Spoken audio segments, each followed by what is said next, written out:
We're awake. Shoot, these guys are always awake. Welcome to the Domino's pregame headquarters, joined by Chris Mortensen and Adam Schefter. Guys, a lot of stories I know you're working on right now. One of the biggest stories this week, yet again, was about Jason Garrett and his time in Dallas. Mort, what are you hearing right now? Yeah, especially after the Thursday night, kind of a one-sided loss that was by one touchdown, that you see the intensity ramped up now, and Jerry Jones, the owner. Jerry Jones came into the league, and his role model and mentor was Al Davis of the Raiders, who believed that the shelf life of a head coach is 10 years. Guess what? This is Jason Garrett's 10th year. They can still win this division, the NFC East, despite losing 3 straight. And the NFL Coaching Advisory Committee unleashed its list recently. And on that list, Baylor's Matt Rule and Oklahoma's Lincoln Riley, 2 college coaches. And oh, by the way, Jerry has only won Super Bowls with college coaches, Jimmy Johnson and Barry Switzer. And more, despite the fact that the Dallas Cowboys are under 500, and despite the fact that there are calls in the public for the NFL to reseed its playoffs so that a team like Dallas or Philadelphia doesn't host a playoff game this year, while a team like San Francisco or Minnesota goes on the road, that is not going to happen. One league source said this week there's been zero discussion about reseeding the playoffs, and so while it continues to come up in conversations in the public and in the media, it has not generated any steam in the NFL, and that will not happen. The playoff system will stay the way it is, at least for now. And the last coach to actually win his division with a sub-500 playoff record was Ron Rivera, who was fired Tuesday by Dave Tepper, the owner who purchased the Panthers for about $2.5 billion more than a year ago. Rivera was allowed to address his team. Tepper said he was freeing him up to go do some work. In the meantime, General Manager Marty Herney appears to be safe, but they'll add a couple other pieces to that front office. And more, one player whose name will come up this offseason is Cam Newton.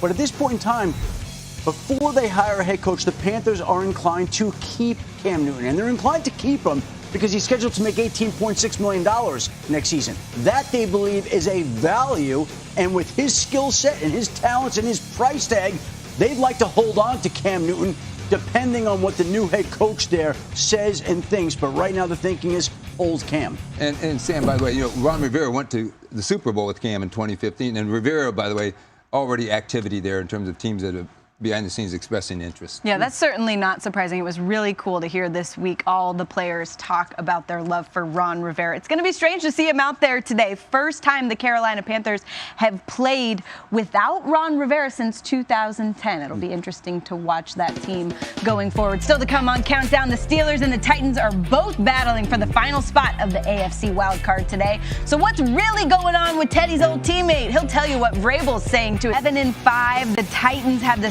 same record as the Steelers, but Pittsburgh has the tiebreaker for the second wild card. The Raiders are 6-6 after losing 2 straight. Would only have a 2% chance to make the playoffs if they lose today. Yes. Can always count on that. Can always count on my girl Diana Rossini, who is in Oakland. What in the world is going on with the weather? I feel like the rain is just mirroring what's going on with the Raiders right now. Yeah, for sure. It's been raining for about 24 hours here in the Oakland area. And you can see out here, this is just the tarp. And you may hear some sounds of the maintenance team out here at the Coliseum trying to dry this place out. I actually walked out on the tarp before, and I was standing in about 6 inches of water. So they're trying to clear that off. Of course, we have a few hours till game time. But the good news, Sam, though, it's not raining anymore, and it's not expected to start again. So let's talk some football. The Tennessee Titans this past week talked to some players on this team, and they said Mike Vrabel had a little chip on his shoulder. He had some attitude about this team's attitude going into this game. He doesn't want them to get complacent. So what he did was he showed this famous Mike Leach post-game speech. You can see it on YouTube. It was when he was at Texas Tech, and basically the message of Leach's speech was, last week was last week. This is about this week. Nobody cares what you just did. Nobody cares that Ryan Tannehill is now the star of this team. And here's what I learned about Tannehill from talking to players. The defense, they say they feel such a different jolt on this team because they now know the offense is going to put up some points.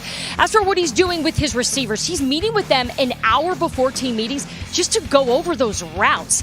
Ryan Tannehill has given the Tennessee Titans life. So much so that sources tell me that there are serious discussions inside the building about giving Tannehill a brand new contract at the end of the season, not franchise tagging him, in a whole new deal. So he's the future starting quarterback for the Tennessee Titans, Sam. Wow, interesting stuff. A lot there from Diana. A Mike Leach speech getting your team going. You never know what that's going to be. That could be about Pirates, history. I'm glad it's fired them up, though.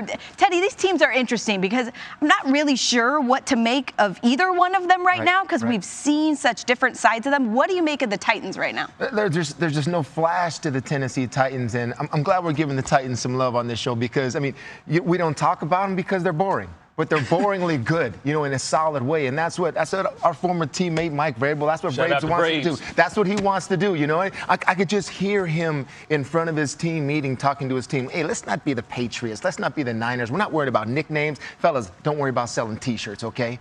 It's just about being tight and tough. That's all it is. Run the football, play good on special teams, make impactful plays, get the win, get out of there. And he knows going into that place now, complacency can set in, so he's trying to prevent that. Good coaching by Teddy, Braves. you said two things there. You said they're boring and they're good. They're boring and good. I couldn't agree more. And Diana's report doesn't surprise me one bit.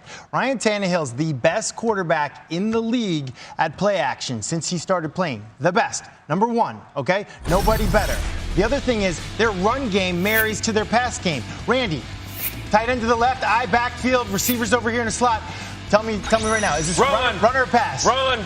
It's a run, and you know why? They got Derrick Henry, and you got to stop that weak side run. You got to stop the strong side run. That's 8 yards. You got a whole job to stop that. Here we go. Tight end, eye backfield, I'm rolling the dice, Matt. Pass. No, that's a run. Run or pass. Run or pass. That's a run. You have no idea. Neither does the. That's why I hate it. That's why I hate it. It's boring. It's simple. They don't get too cute. All right, here's another one. Tight ends on the right this side. Eye backfield, slot. Here are the receivers. Is it a run or a pass? Let's play action. Let's play action. You think so? I'm going to say It's run. a run. Or is it? No, it's not.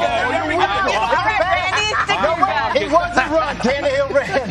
So they have done a great job of marrying their formations and personnel groups. The exact same thing they do in the run, they will do in the pass, they will do in the screen game, they will do in the naked bootleg. It's boring. There's not 100 million plays, but the plays that they do run, they're very good at. Guys, it may be boring, but it wins in the playoffs.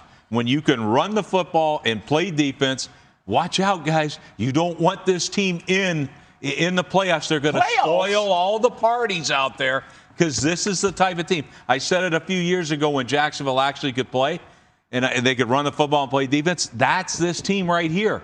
And let's face it, this Derrick Henry, like Diana talked about, Tannehill is the new star of this football team.